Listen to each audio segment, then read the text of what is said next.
By the second day of the Tet Offensive, it was clear to Viet Cong commanders that the attacks in Saigon were in trouble.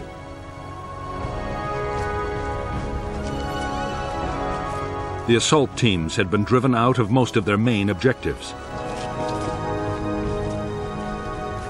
The promised reinforcements had rarely arrived, and even nearby units had often failed to support each other.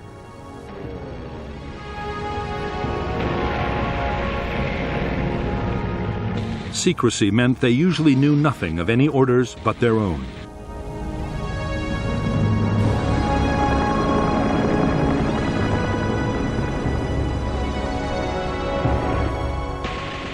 The fight for Saigon had, by now, settled into a large number of separate battles, raging in different parts of the city.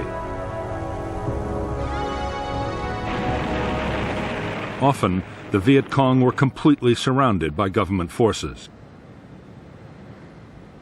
Isolated units now faced concentrated assault from armored vehicles, planes, and helicopters.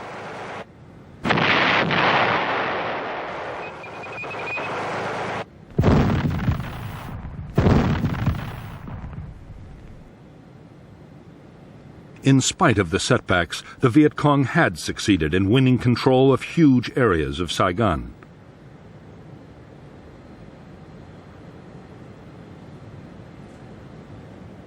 To many Viet Cong fighters, it seemed that victory was at last in sight.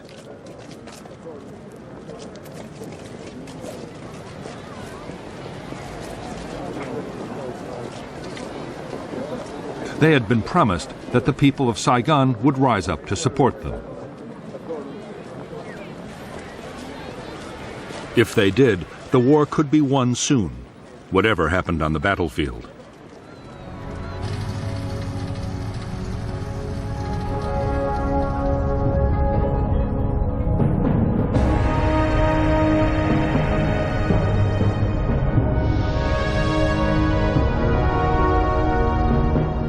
At the same time as the attacks on Saigon, the Viet Cong had launched powerful assaults on the surrounding towns. The headquarters of the 18th South Vietnamese Army Division was also hit. The headquarters had held out, and the town had been retaken after fierce fighting by American, South Vietnamese, and Australian units.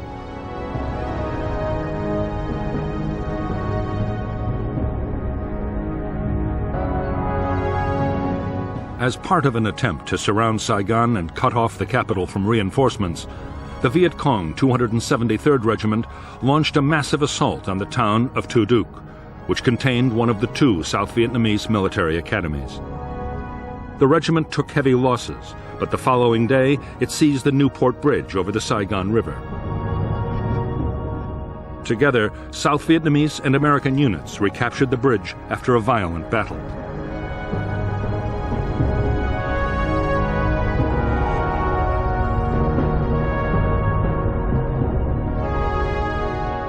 At the high point of the Viet Cong assault on Saigon, the guerrillas occupied whole tracts of the west and south of the city. They used the Phu To racetrack as a major assembly area. The American 199th Light Infantry Brigade launched an all-out assault on the racetrack buildings, driving the Viet Cong into the streets around.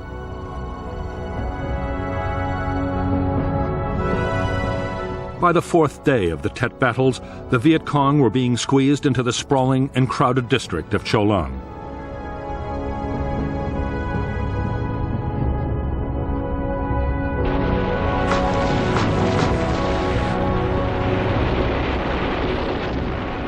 The drive to clear the Viet Cong from their last strongholds in Cho Long and other parts of Saigon would last more than a month. Like the battles to clear residential districts all over South Vietnam, the fighting would be immensely costly in lives.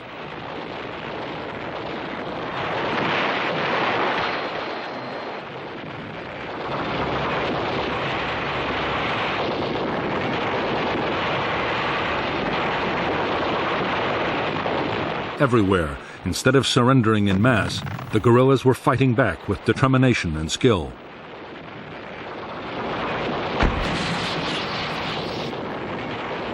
Most Viet Cong units committed to the Tet Offensive had made no plans for a possible retreat. The hopes of Viet Cong leaders were now fading fast. They were forced to accept that the Tet Offensive was failing.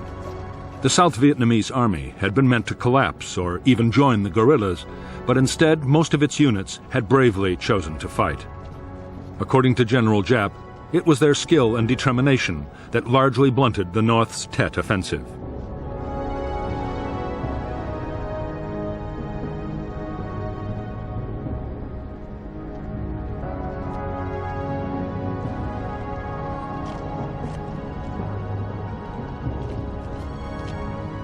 Even more disastrous, the uprising that was supposed to have seen thousands of civilians storming government buildings and proclaiming the revolution had not happened.